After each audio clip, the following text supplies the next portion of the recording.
Hi, I'm Tim Waters and welcome to my online video showing how to use PowerPoint and a couple of other software packages to make illustrations for your book.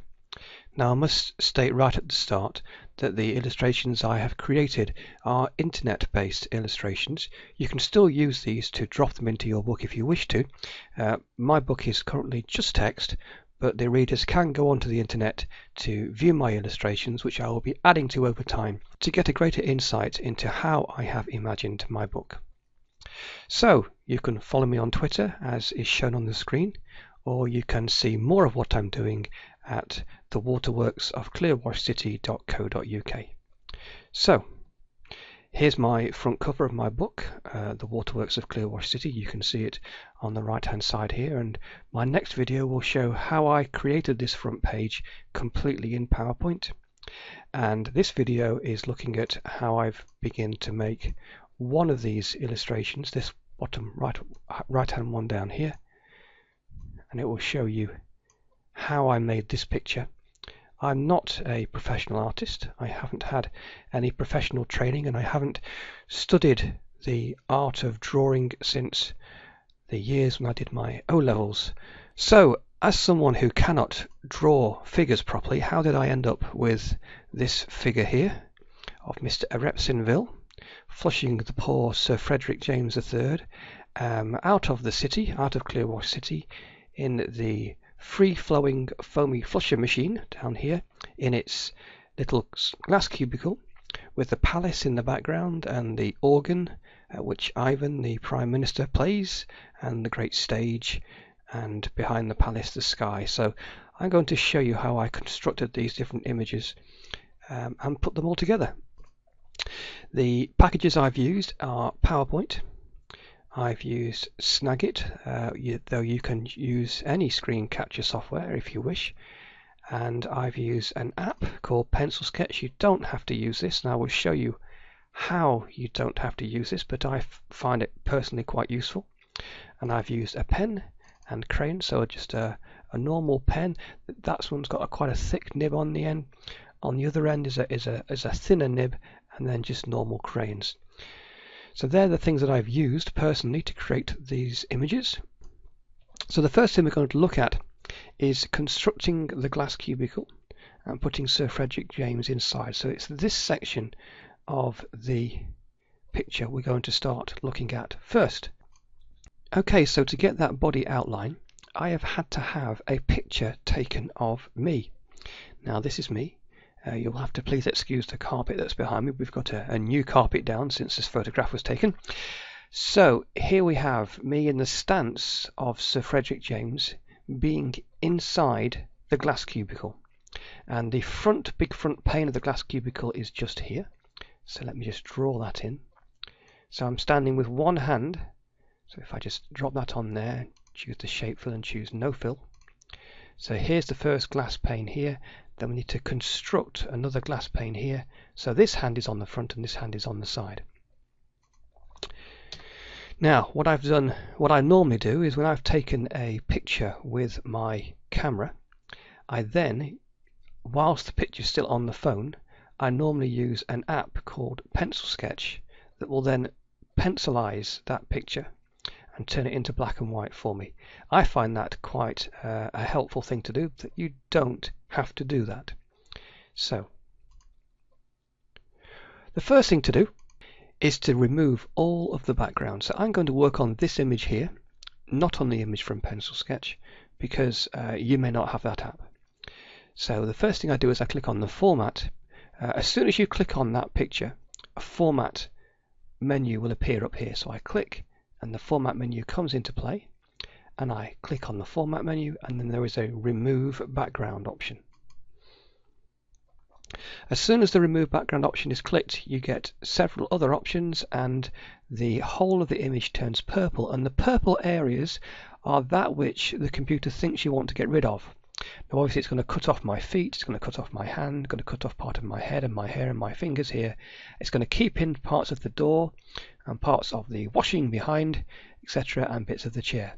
So firstly I have to tell the computer where I want things to be completely gotten rid of.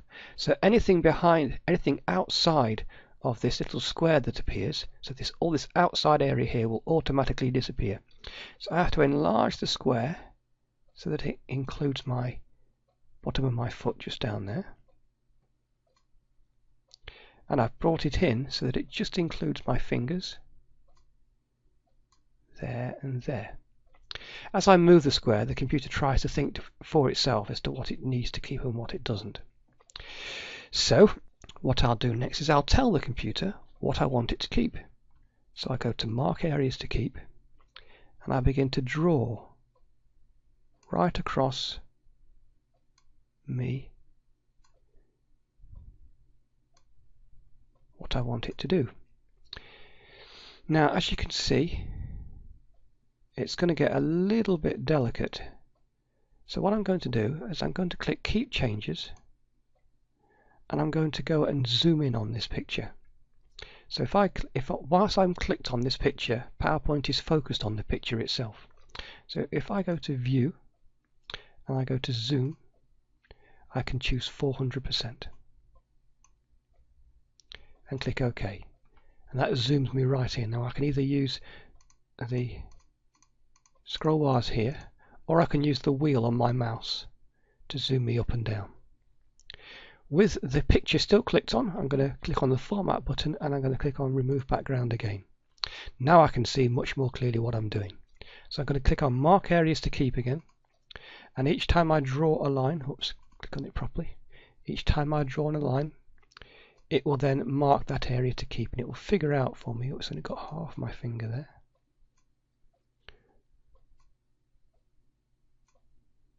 As you can see, it's also bringing in part of the wall, so Mark Areas to Remove. I'm going to go right in between those two fingers there. I'm going to try and get rid of that doorway, and I'm going to go onto here and choose the Mark Areas to Keep again, so that it picks up my hand. I've got a finger just there as well. Mark Area to Remove, and this is a bit of a delicate process, but it's once you get into it, you find it works really well. So using my scroll wheel on my mouse, I've just gone down the page a bit. I'm just making sure the computer knows which bits that I do not want it to keep.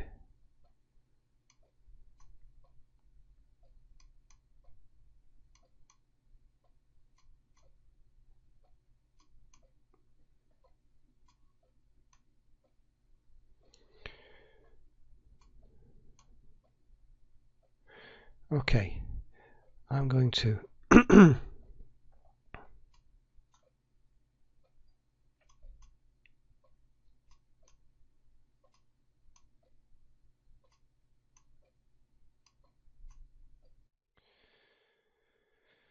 I think that's me done. No. There you go. There's a teeny bit of hair missing there. Go right onto my ear. Teeny wee bit of hair missing just there. And I think that's about it. So then I click Keep Changes. And then I'm going to zoom out again. Go to View. Zoom back out to 100%. And there I am. Now what I can do next, if I go down to the next slide, this is what I've done earlier. What I can now do is I can choose to lighten this figure. Click on it again, click on Format again, and this time click on the Color option, and I can choose a tan background, the bottom left one of the recolor. The recolor just allows you just to change what you've got, but this one here is very good, and it fades it out. So I now have a faded image. What I can also do is, whilst I'm clicked on this image here and the Format menu is still there, I can go to Corrections and I can brighten and look for a contrast one. There, that's a good one, that fades it even more. So that is now even more faded, and once I've got that, I can then begin to work with this image.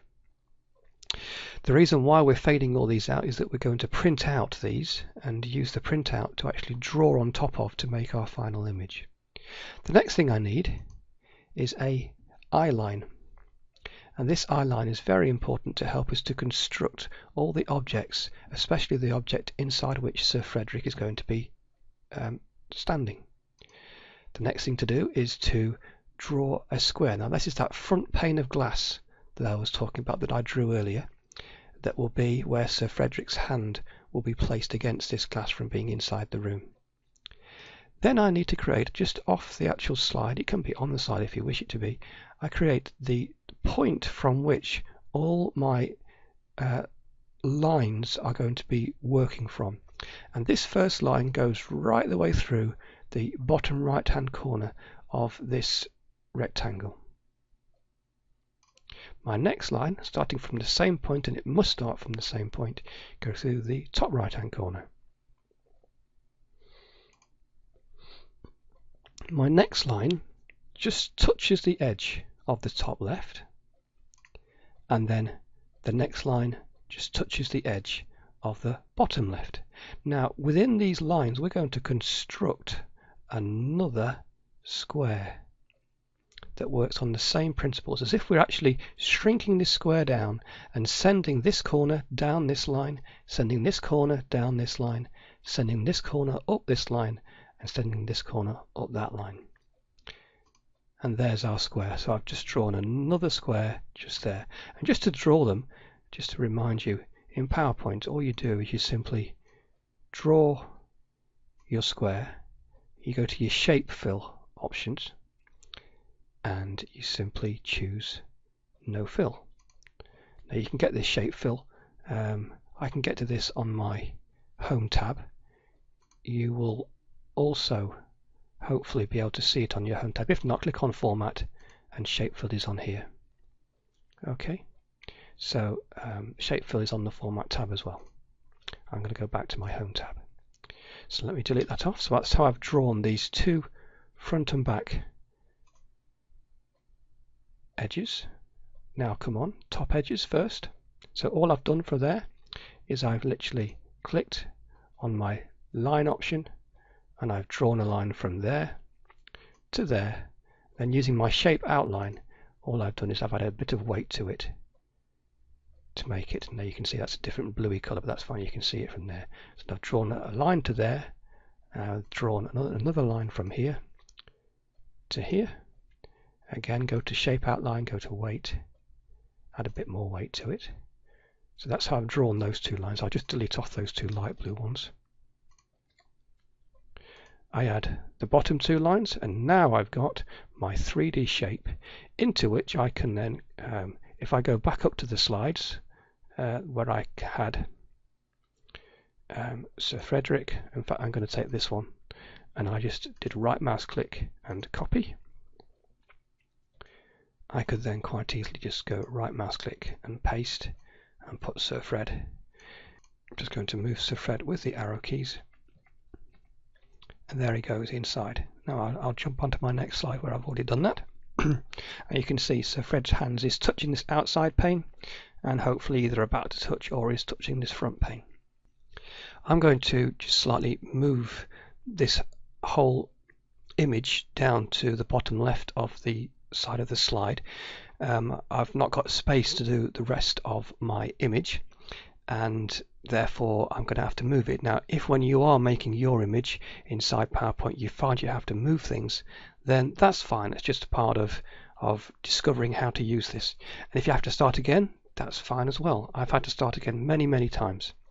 One way in which I can shrink something and keep its proportions is I can simply draw a box that fully encompasses all of the image, let go, and it selects the whole thing. And then I can use the format picture tools, group, and group it all as one object, and that allows me just to shrink it down and to move it. So on my next slide you can see I've done that, and here we have the new front square just here. Let me just put that on again just in case you can't see it. The new front square just there, and the eye line is slightly lower down now, and I'm going to begin to construct my next thing, which will be the free-flowing foamy flushing machine. And here's my first square. Then I have to put in from where the eye line is coming. Now notice that these squares, these lines are already in parallel with these ones here. Okay, if I were to draw a line, let me just take snap to grid off. If I were to draw a line from here up there, that naturally works. So I know that these lines that I am drawing for the free-flowing foamy flushing machine, I have created this point here based on this object that's already here. You just didn't see those lines when I first came in, but therefore every other line I make based on this square here will also be drawn correctly compared to this other box here. So my very first box is drawn, and I'm going to add in my second box, which shows the smaller part. So inside this square here, I'm going to construct my free-flowing foamy flushing machine. And there's the four edges put on in exactly the same way that I did with this square here. The next thing I'm going to do is I'm going to draw a line from here to here. Now this will create for me a line that is just cutting this whole section of the free-flowing foam and flushing machine almost in half. And this line will allow me to construct the circled area just here. And what I've done is I've also created a point here on this top edge, and I've drawn a line from here to here, and that is also the point at which I'm going to draw this kind of arc way here, and that'll be my rotational point, so I can make a nice arc on the side of the free-flowing foamy flushing machine.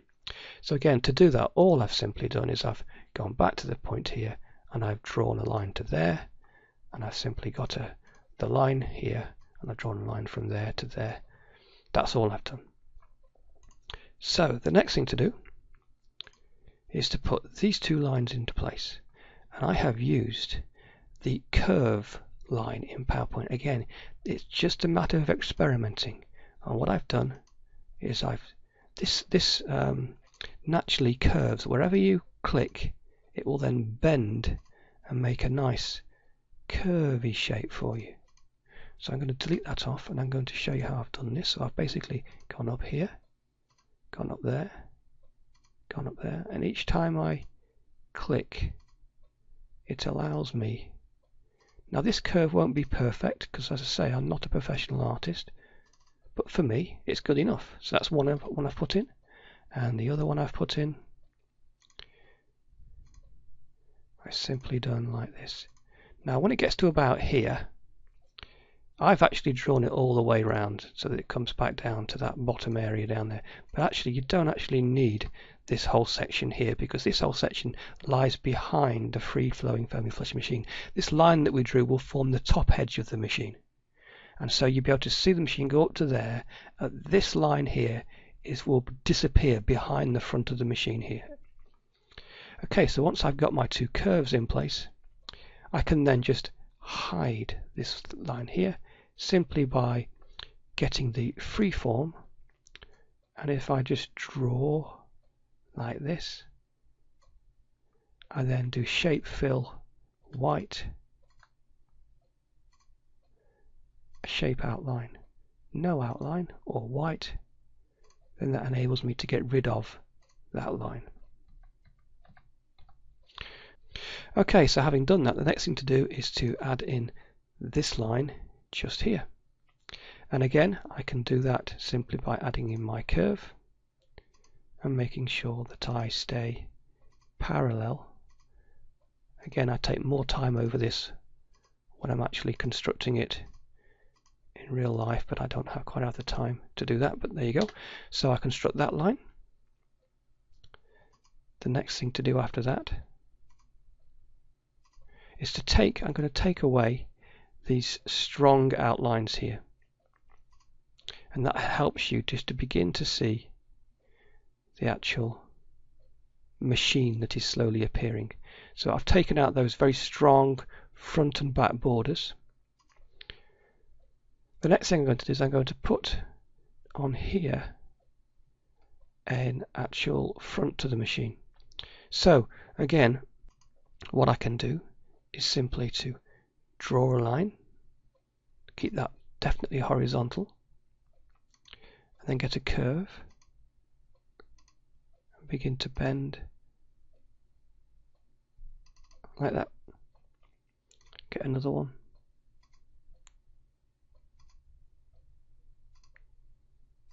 Like that. Okay. And then draw another line from there to there, and that begins to give me the front part of my machine. After that, I want to just take that green line and turn it to blue, and that means I've actually got now up here the proper blue outline image of the machine. And next I'm going to put a pipe running from here to here, and this pipe will sit nicely on the top edge here. So what I'm going to do with that is that I'm going to choose the again the curve option, and I'm just going to work my way around like this.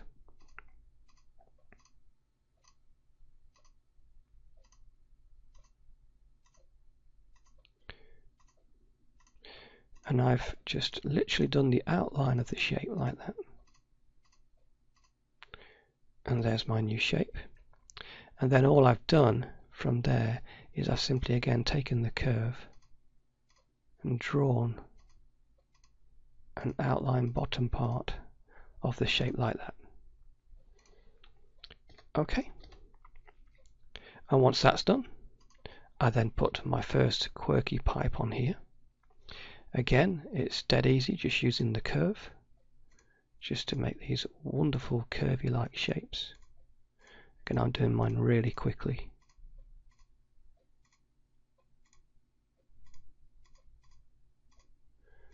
So that's another shape quickly made. Then I add another, and then I add another. The next thing to do is to add the water line into here. And I can add the water line by using the freeform. And the great thing about freeform is you can squiggle with it, or if you let go of your mouse and click, it does a straight line. If you click and hold the mouse down, you can do your freeform image as well. So what I would simply do with this is I would draw my way down this edge here, let go of the mouse so I've got a nice straight line, and click there, and then click and hold my mouse click down, and then draw across here. Again, I'm doing this really quickly, and that will give me my new image. I then up here I take the triangle, and if I zoom in, I've got a zoom button just here. I know I've been going to the view menu to pick up the zoom, but I've got a zoom menu just here, and I simply rotate that around, and in the outline I choose no outline. I'm going to zoom back out to 100%, and then I can go here. That's a little bit long, so if I zoom in again, I'm always zooming in and out, make that a little bit smaller, and then if I zoom out again, then if I press the control key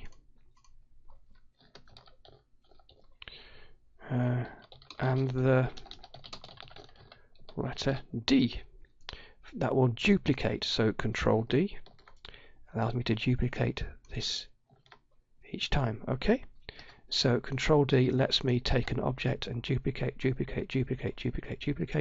and I get all of those across the top there. The next thing to do is I'm going to I've drawn two lines. Let me get rid of these two things here so you can see this properly. I've drawn two fresh green lines from there and from there, and I'm going to put several smaller circles in here. And again, I've done that with the freeform. It's just a matter of experimenting. Here's a really quick one. It looks terrible. It is terrible. Or perhaps you can choose to use this here, and that might work a little bit better. You can slightly skew with your actual circles, and they will naturally get smaller to fit inside that line as you go down. The next thing to do after that is I add in 2 lines here, and those 2 lines will enable me just to put in some slots for the levers. You can see down the levers on my original drawing of the free-flowing foamy flusher machine. Then the next thing to put on was just a straight line here, and I've used the curve just to put 2 down arrows and just 2 down lines and a curve just to form this front here. Again, that was just simply doing that 3 clicks, and I've got myself a nice little curve line just there. So click where I want the bend to take, and then double click to actually finish it. Click, double click, and it's finished. Or what I could do is, once that line's in place, I could again do Control D, and I've got myself a completely matching curve. Okay, once I've done that,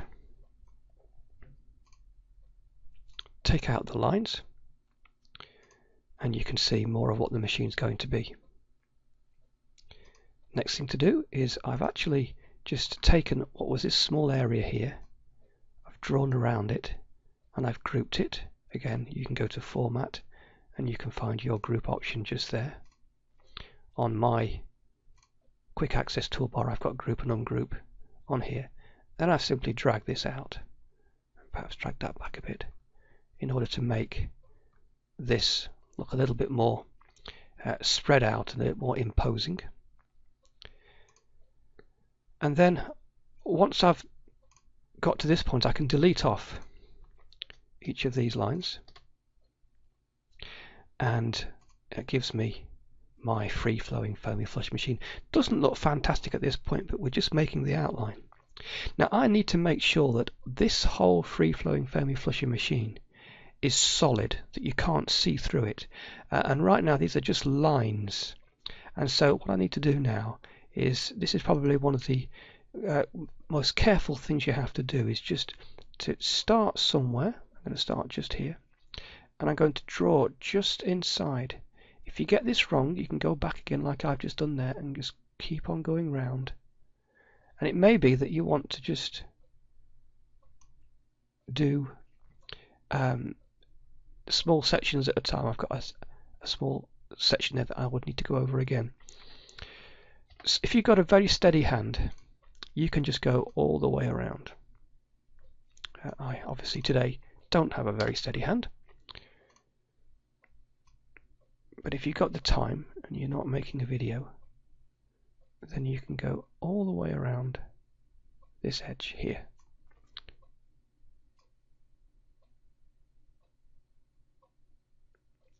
Again, when you come to a straight line, you can just let go of the mouse, and just a single click each time will take you down that line. Then holding my mouse click down again,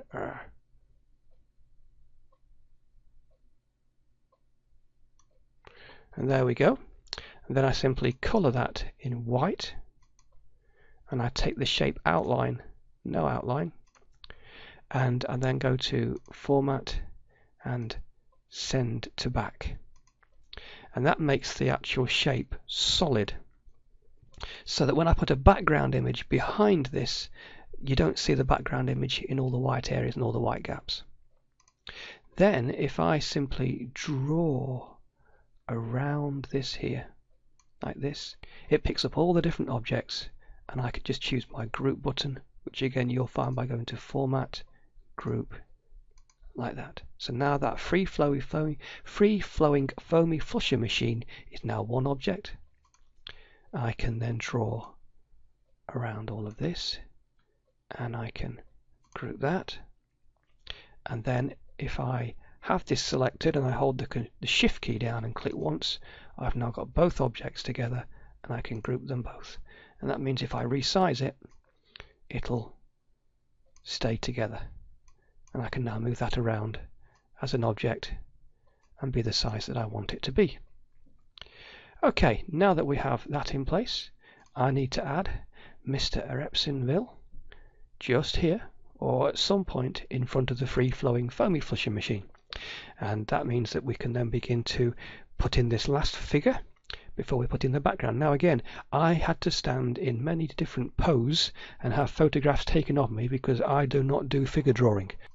So here are the different ridiculous poses that I took. I took a little stick in my hand, got a floppy hat that is my wife's, and I simply stood in various poses that I thought Mr. Erepsin Ville might stand in as he's enjoying this medieval styled flushing execution, this public execution where he is getting rid of one of his enemies for the joy of the crowd and really enjoying the moment.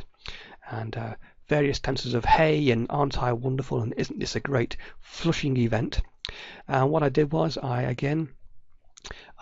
the photographs, removed the backgrounds, and I used my app on the phone to turn this into a pencil drawing, though again we've seen in PowerPoint you can fade this out anyway.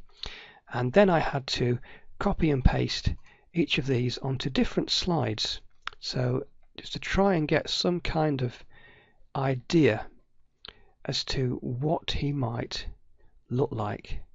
And the one I finally chose was this one.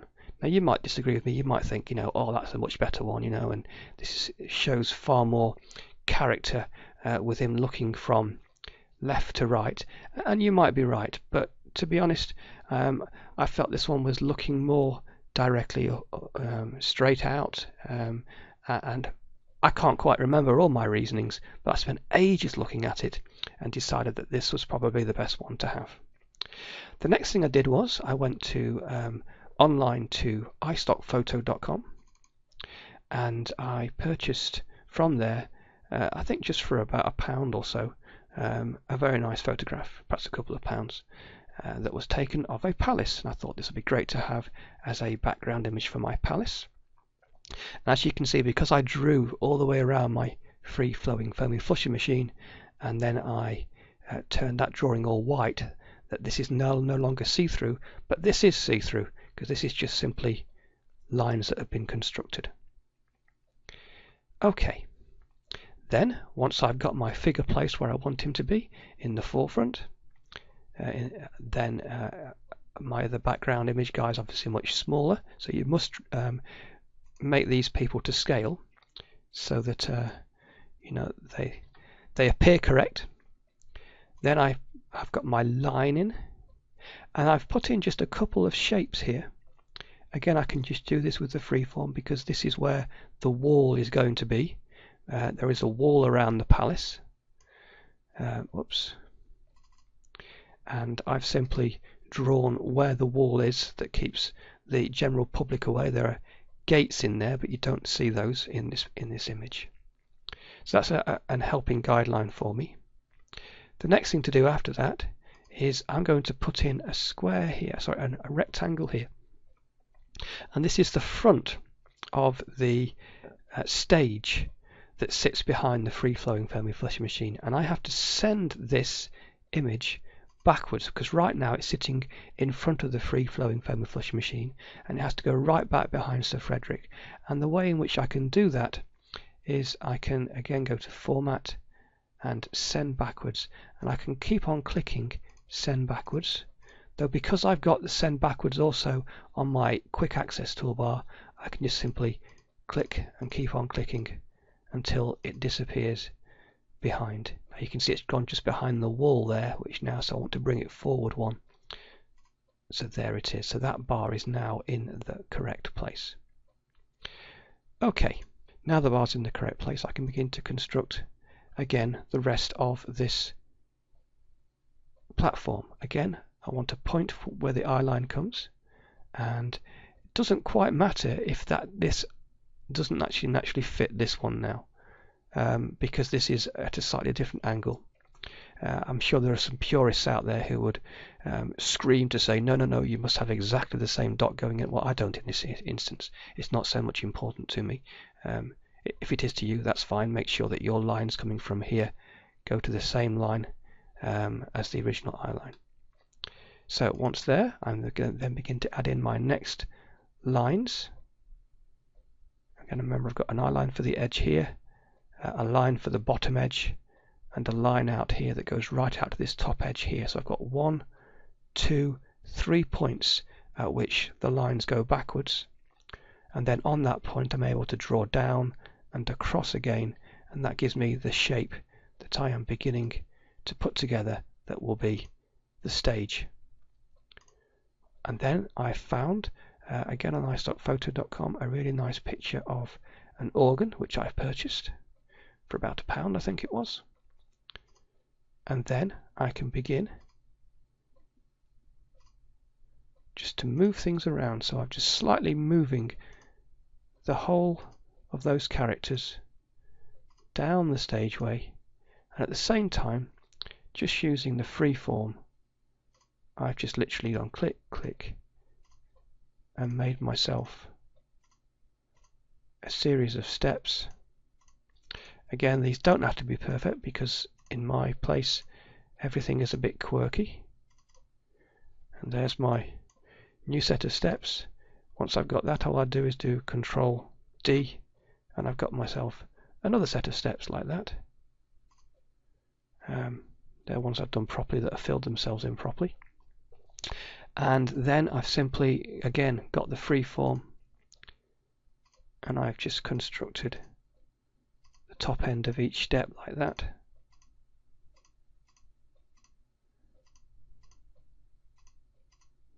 Etc. And I've just simply gone down those stairs very quickly over and over again, and it doesn't really matter that I'm actually leaving parts of this. I'm just going to double click there, undone. It doesn't really matter because we're going to be colouring over this anyway later on.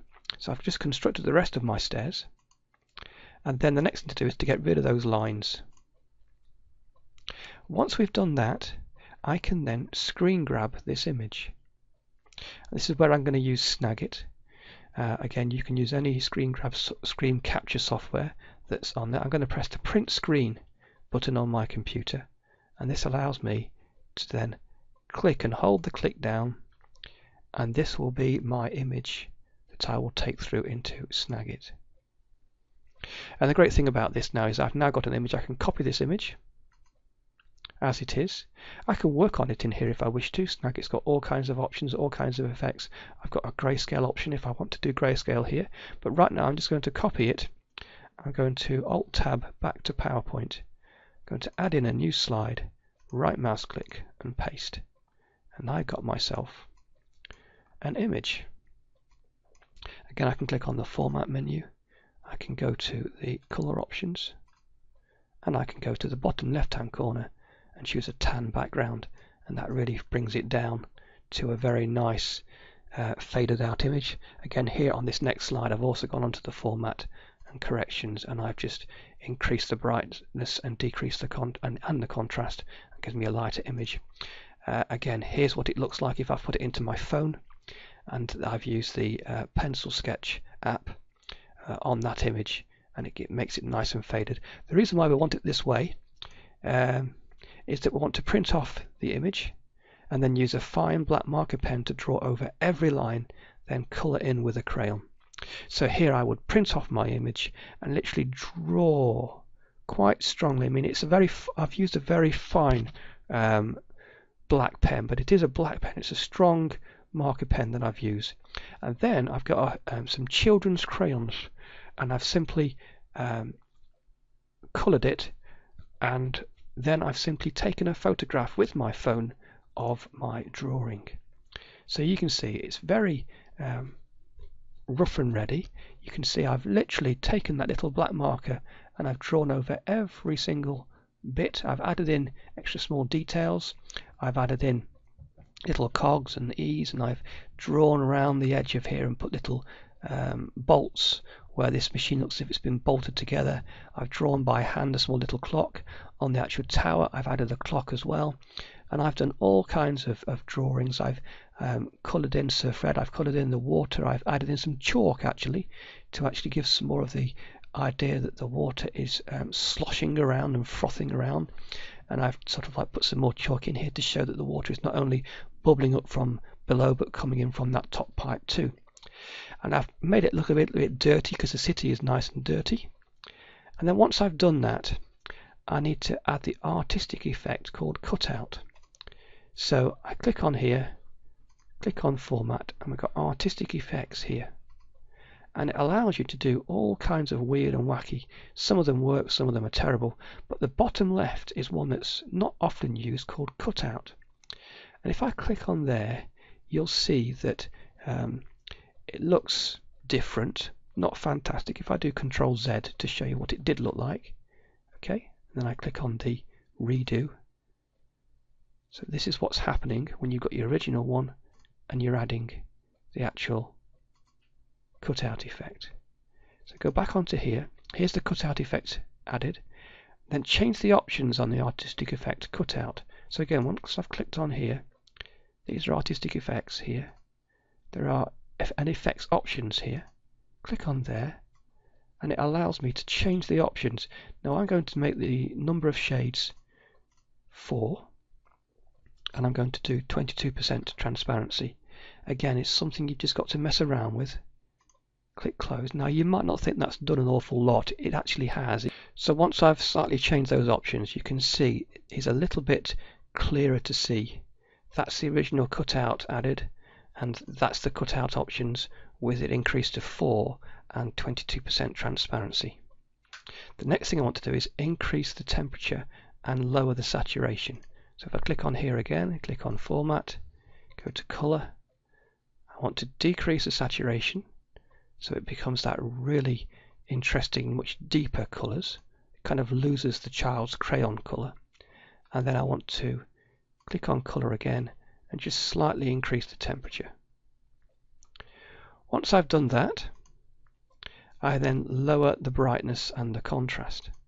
So I click on again the image format, go to corrections, and I'm going to drop it right down, and that gives us that really much darker image. And again, this doesn't look great, however, everything changes as soon as you add a sharpen option to the image. So I click on here, again go to format, again go to corrections, but rather than choosing the brightness and the contrast, sharpen it by 25%. And that really brings things back, and it leaves this ever so interesting change on all of your drawings. The actual sharpness there just throws a vivid distinction between things. And then you begin to crop the image and remove the sky. Again, I don't want this sky in place. You might think that's fine. It might be, at this point you might think you've actually finished your image, which is great. For me, I hadn't. I want to go to format and again remove background option, and I'm going to increase these inner sections because I want to keep the whole of the image in, and it's found most of the sky it doesn't want anyway, which is great, and it's dropped off a bit of the actual groundwork here. So I just need to tell it that I want to keep this section, which is great, and it's dropped off a few bits here, so I want to keep that, and I need just to go around each of those small sections to say that I want to keep them. And I'm not going to go into every single one, I haven't got time. And basically I want to remove some of these areas here where the sky is in between these pipe and these tubes, etc. And then once I'm satisfied that I've literally dropped the sky off, click Keep Changes, and that gives me a transparent background there. The next thing I want to do is I want to add a sky, and now I've got a really deep red interesting sky in here, and all I've done to create that is I've got a rectangle object, I've drawn that, and I filled it with a light grey background. I've taken the outside edge off, and then I've simply taken the freeform and I've drawn a weird shape of some kind. Oops, no, that needs to join. If it doesn't join, you don't get the actual filled in background, and definitely want the filled, there we go, filled in background. Take off the outside edge, and I fill it with white, and I'm going to make it transparent. So I'll click on fill shape fill again and go to more fill colors. This brings up the white that I've chosen, but I've got a transparency here, and I choose OK. And there's a slight transparency image there. Control D means I can duplicate that image. I can skew with that image. I can rotate it. And I just begin to multi-layer, and that gives me these different layers of colouring. I just put that one that way, like that.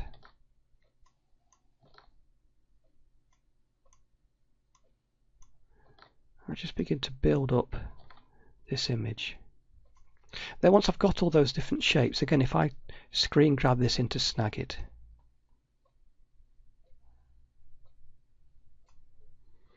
and copy it,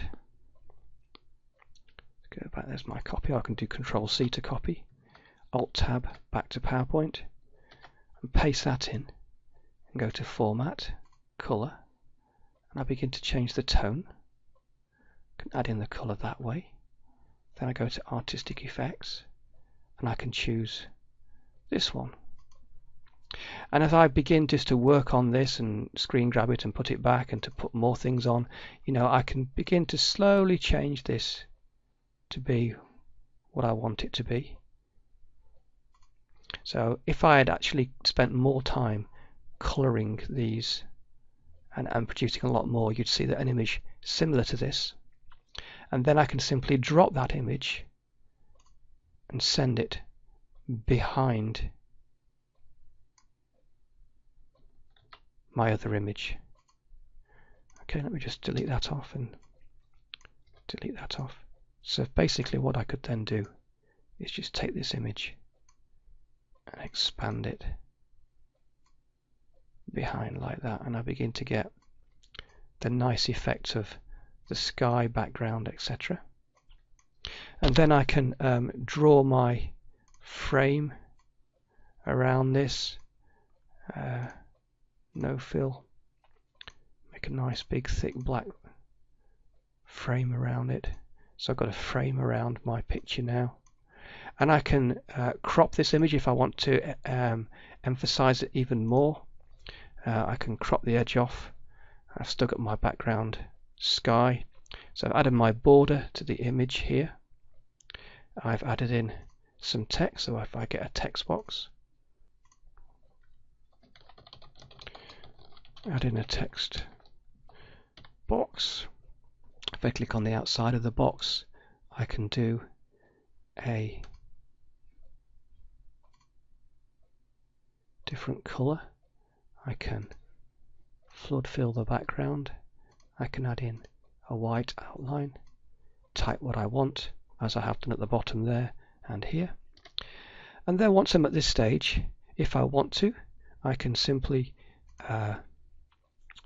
do a screen grab through Snagit, press print screen, and I can screen grab my image like this. And there I have my final image. And I can do file save as a PNG file or as a JPG file.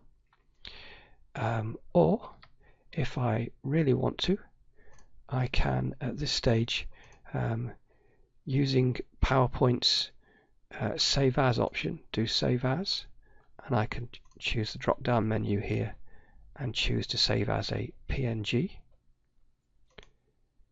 and choose the save option, and it says every slide or current slide only, and you would then choose current slide only, and that would output this slide as a JPEG or PNG file depending on which one you'd chosen. That's how I have created one of my illustrations of Mr. Erepsin Ville flushing out Sir Frederick James out of the city using his free-flowing foaming flushing machine, with the palace and the organ and the stage and the background sky. So My next video will be how I constructed the front page of my book, The Waterworks of Clearwash City, completely in PowerPoint. I don't think I used any other software that I can think of. May have used Snagit at some point, but how I made this image. So I hope you enjoyed this video. You can again follow me on Twitter or look at my blog, authortimwaters.co.uk. Please visit the website, thewaterworksofclearwashcity.co.uk, and please support me if you can by purchasing my book on Amazon, which is in paperback and in ebook format. Thanks for watching.